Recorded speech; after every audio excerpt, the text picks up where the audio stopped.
Halo, selamat pagi. Assalamualaikum warahmatullahi wabarakatuh.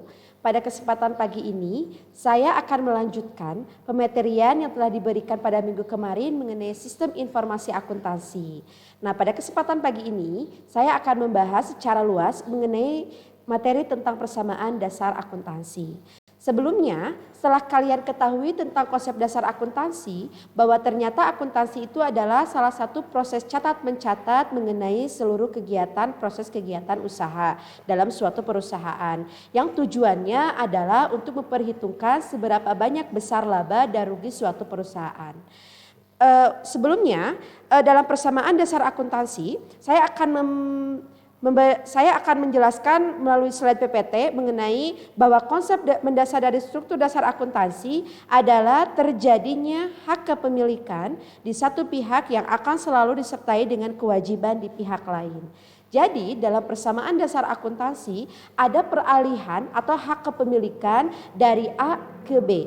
Berarti otomatis dalam persamaan dasar akuntansi yang dikatakan atau yang dibahas adalah mengenai seluruh aset dan modal perusahaan. Selain dari itu, bahwa ternyata sebuah perusahaan memiliki sejumlah sumber daya atau yang dikatakan sebagai aset yang menjadi hak perusahaan seperti kas, piutang, perlengkapan, peralatan, dan mungkin juga harta abstrak lainnya. Apa perbedaan harta abstrak dengan harta yang nyata? Kalau harta yang nyata adalah harta di mana ada bentuk objek dan subjeknya dalam bentuk wujud yang asli atau ada bisa dilihat oleh kasat mata. Sedangkan abstrak itu seperti hak paten, sertifikat perusahaan, goodwill, dan lain sebagainya. Di mana kalau di dalam konsep persamaan dasar akuntansi bahwa kekayaan atau aset itu, kita berangkat dulu ke aset. Apa yang dikatakan sebagai aset? Aset itu adalah seluruh kekayaan perusahaan. Dengan rumus, kekayaan atau aset itu sama dengan ekuitas pemilik atau modal. Jadi saya ulangi bahwa persamaan dasar akuntansi itu rumusnya kekayaan harus balance atau seimbang dengan ekuitas pemilik atau modal. Setelah dikatakan bahwa aset itu adalah seluruh harta kekayaan baik yang nyata ataupun yang abstrak. Next. Di sini ada sumber pembelanjaan atau modal yang dimiliki oleh perusahaan atau dalam bahasa akuntansinya dikatakan sebagai ekuitas, bahwa ekuitas itu terdiri dari satu, berasal dari kreditur, dan yang kedua adalah berasal dari pemilik. Kalau berasal dari kreditur itu baik berupa pinjaman, utang usaha dalam bentuk modal ataupun yang lainnya. Sedangkan yang berasal dari pemilik itu bisa apapun bentuknya, seperti uang langsung, seperti bunga di bank, itu bisa dikatakan sebagai yang berasal dari pemilik. Misalkan kalau berdasarkan dari pemilik, misalkan saya menyetorkan modal ke perusahaan saya sebanyak 1 miliar. Berarti itu berasal dari modal pemilik. Sedangkan yang berasal dari kreditur, saya kekurangan modal, maka saya mengajukan pinjaman ke Bank Mandiri, maka itu dikatakan sebagai sumber pembelanjaan yang berasal dari kreditur. Dan saya berpihak sebagai debitur. Kemudian persamaan akuntansi dalam sumber pembelanjaan modal itu didapatkan rumus kalau ternyata harta itu sama dengan hutang ditambah modal. Jadi kenapa kewajiban atau hutang itu dimasukkan ke dalam aktiva? Karena hutang itu dipakai dan digunakan sebagai sumber modal yang digunakan dalam kegiatan usaha dalam suatu perusahaan. Maka bahwa yang dikatakan harta di perusahaan itu berasal dari hutang dan berasal dari modal. Tentunya kalian harus bisa membedakan antara akun hutang dan akun piutang. Perbedaannya apa? Kalau hutang adalah kita memiliki kewajiban yang harus dibayar kepada orang lain. Sedangkan piutang itu adalah orang yang memiliki utang atau balas jasa kepada perusahaan. Nah, itu bedanya kalau misalkan utang itu kita pribadi memiliki kewajiban yang harus dibayar, sedangkan kalau piutang adalah kewajiban orang lain yang harus dibayar kepada perusahaan. Sebelumnya, sebelum kita masuk ke dalam pematerian mengenai persamaan dasar akuntansi, kita harus membedakan bahwa ternyata di dalam persamaan dasar akuntansi itu memiliki 5 nomor akun. Di antaranya 1, 2, 3, 4, dan 5. Nomor akun ini adalah salah satunya untuk membedakan mana yang masuk ke dalam aktiva dan mana yang masuk ke dalam pasiva. Kalau yang masuk ke dalam aktiva, manakah yang masuk ke dalam aktiva lancar dan mana yang masuk ke dalam aktiva tetap. Kalau aktiva itu kan saya sebutkan bahwa aktiva itu adalah bentuk harta. Bentuk harta ini terbagi menjadi dua, yaitu aktiva lancar dan aktiva tetap. Kalau aktiva lancar itu bentuknya bisa saja dalam bentuk uang, bisa saja dalam bentuk bunga bank, bisa saja dalam bentuk piutang. Kalau misalkan aktiva tetap adalah seperti harta yang jangka waktunya itu lebih panjang. Jadi perbedaan antara aktiva tetap dengan aktiva lancar terlihat dari jangka waktu atau periodenya. Kalau aktiva lancar jangka waktunya itu kurang dari 1 tahun, sedangkan aktiva tetap jangka waktunya lebih dari 1 tahun. Kalau aktiva tetap contohnya adalah seperti bangunan, seperti sewa gedung, seperti komputer, peralatan. Perbedaan antara peralatan dengan perlengkapan juga sama dibedakan dari segi waktu atau periode. Kalau peralatan adalah barang yang bisa digunakan dalam jangka waktu yang panjang. Contohnya seperti komputer, printer. Sedangkan perlengkapan itu berarti yang kurang dari 1 tahun. Contohnya seperti kertas, tinta printer, atau dalam bentuk misalkan peralatan ATK. ATK itu bisa saja dalam bentuk perlengkapan karena bisa habis dalam waktu yang singkat. Sedangkan kalau peralatan itu bisa digunakan dalam jangka waktu yang panjang. Kedua hal ini juga masuk ke dalam aktiva atau harta yang dimiliki oleh seorang perusahaan.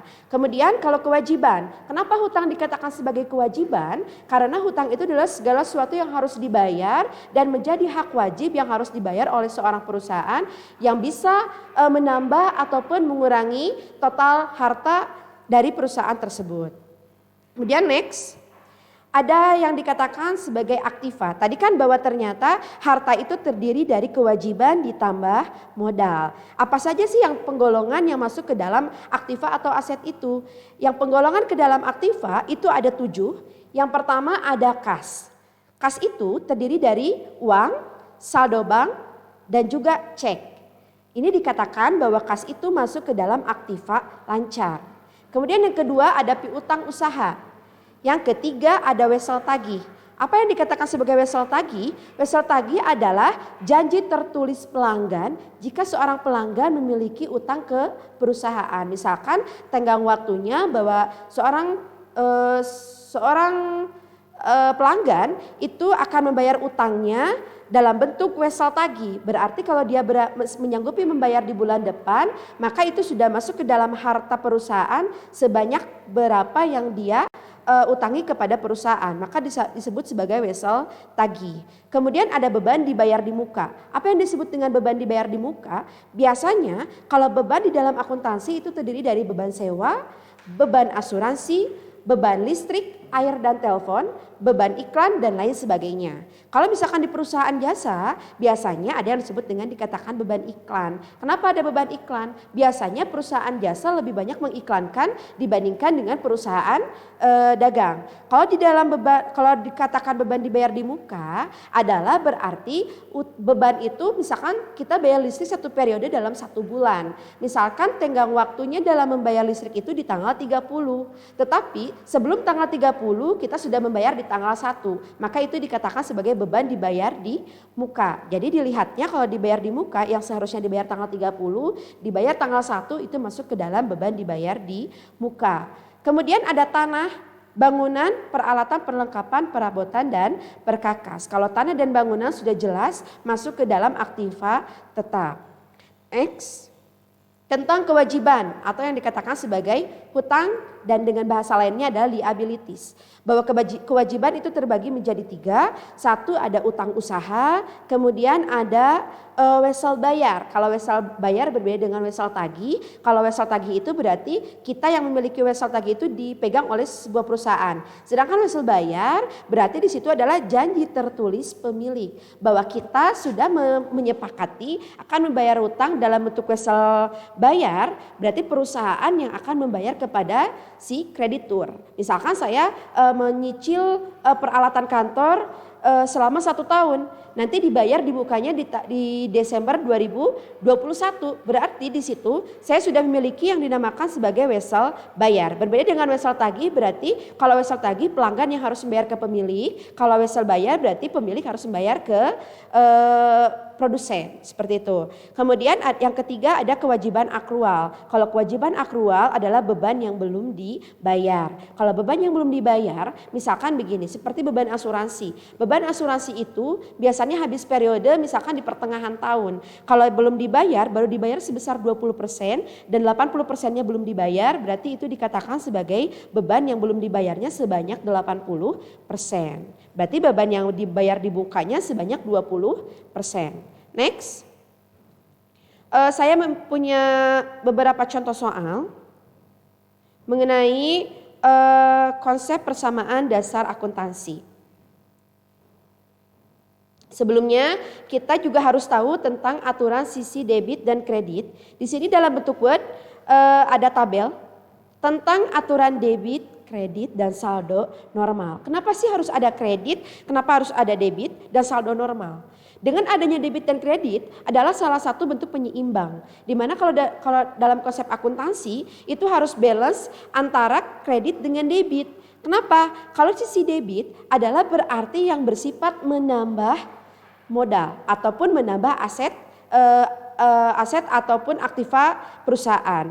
Sedangkan kredit adalah yang bersifat pengurangan. Bersifat pengurangan ini berarti bisa mengurangi modal, bisa mengurangi aktiva, bisa mengurangi beban. Nah, itu perbedaan antara sisi debit dengan sisi kredit. Sebelumnya tadi 5 akun yang tadi ada nomor akun 1, 2 sampai dengan 5. Kalau akun 1 itu terdiri dari harta atau aktiva.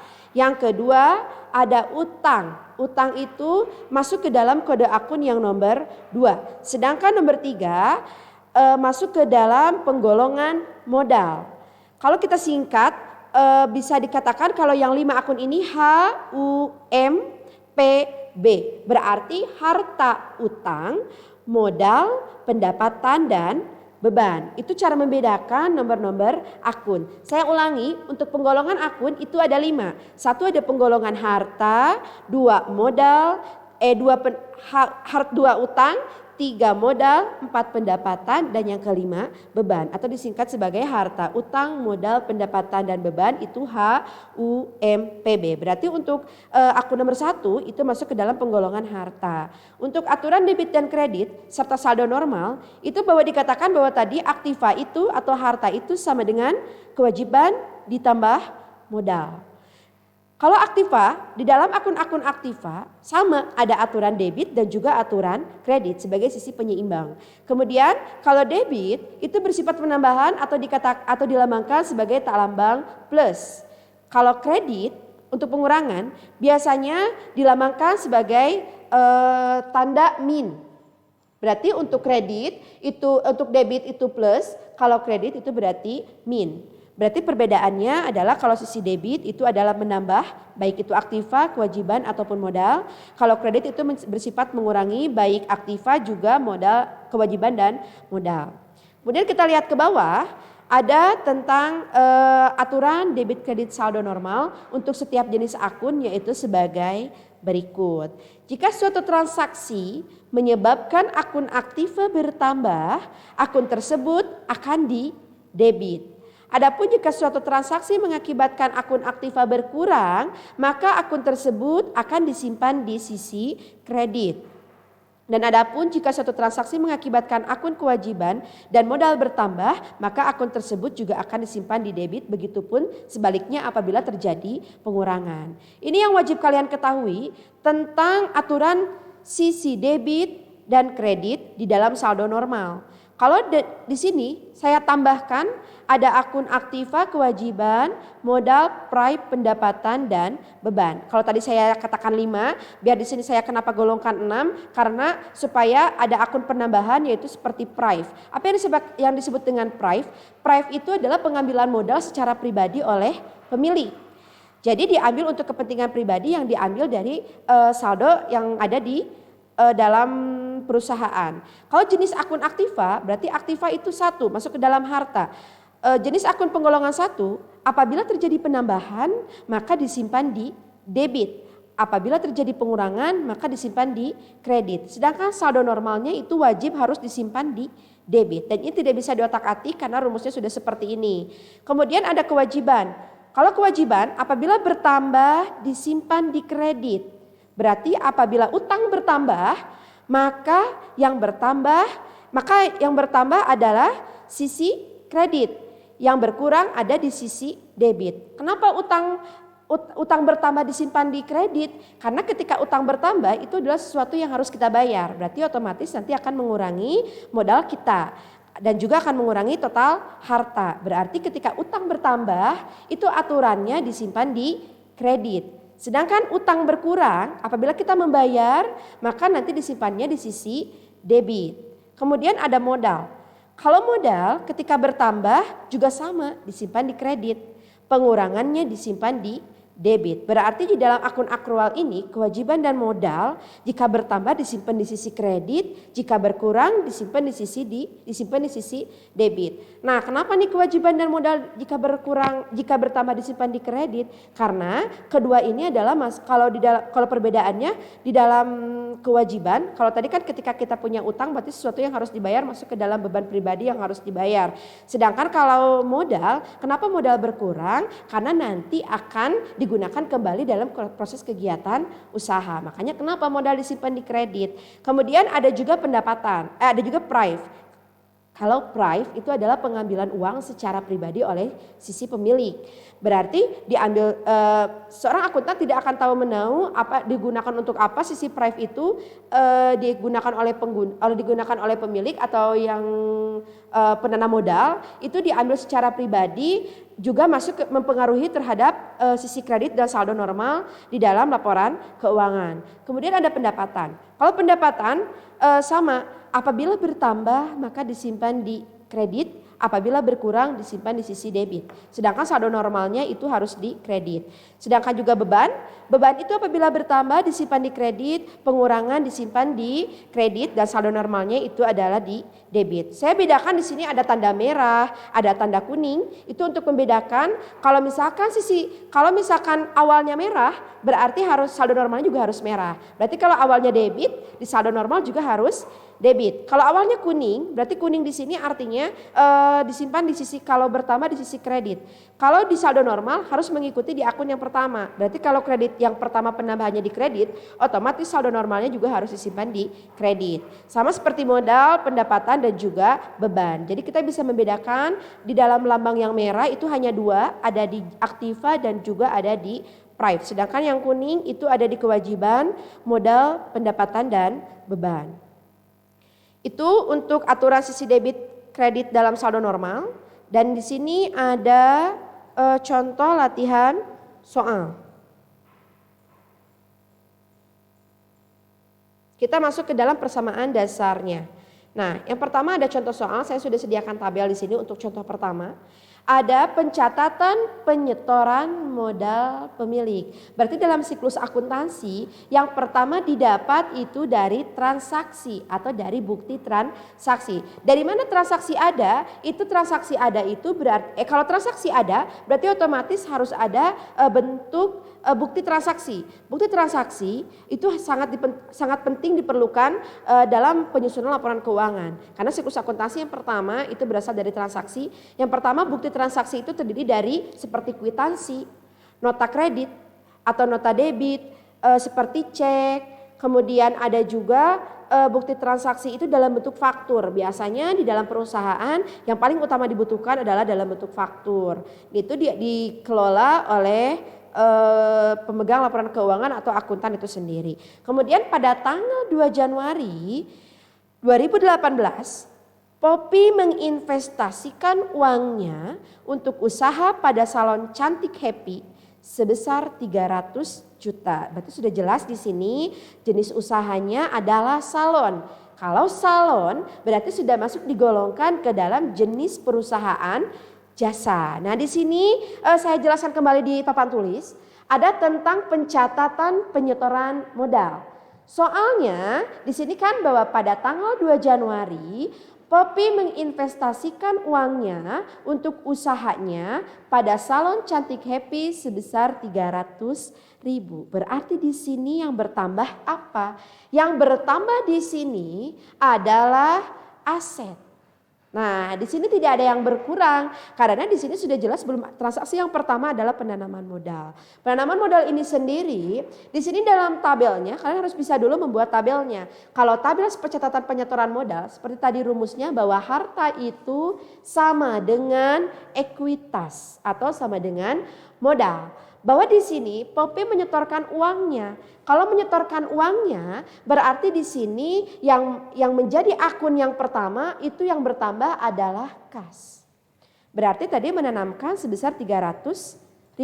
Berarti di sini kas bertambah sebesar 300 juta. Kalau dalam 300 juta ini otomatis sisi debit dan kreditnya bahwa di sini kan modal. Modal tadi sudah saya jelaskan bahwa modal itu saldo normalnya ada di kredit. Berarti di sini sudah jelas ini debit, ini kredit.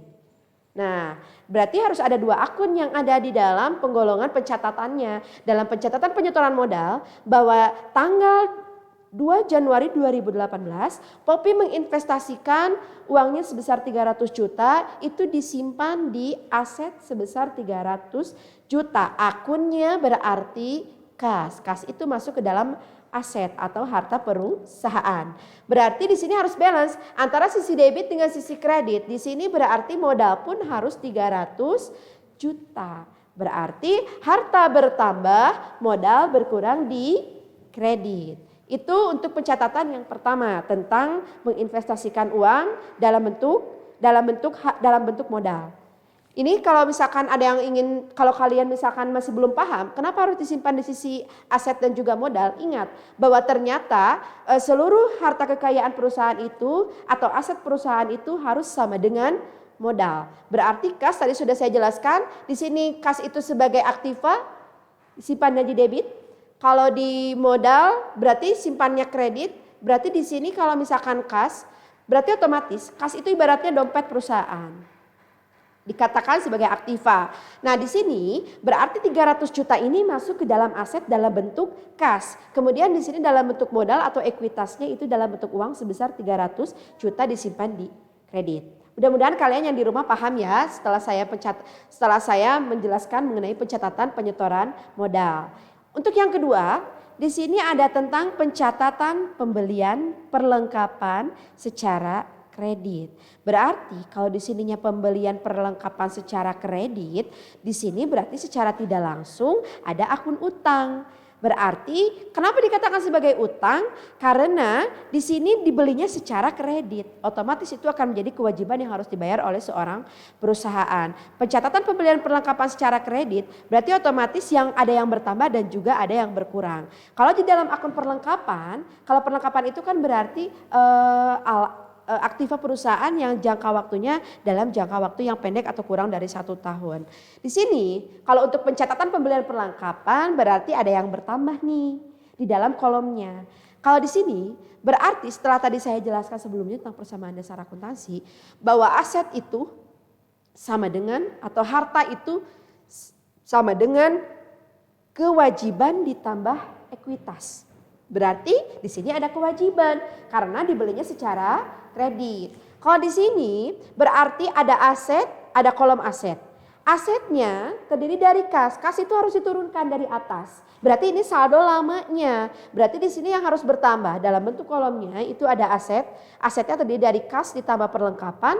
Kemudian ada kewajiban ditambah ekuitas. Saya bedakan seperti saya berikan tabel seperti ini supaya tidak bingung di dalam penggolongan jumlahnya. Di sini kenapa harus ada kas? Karena kenapa harus ada kas? Kas itu adalah tujuan yang paling utama sebuah perusahaan untuk menyimpan seluruh hartanya.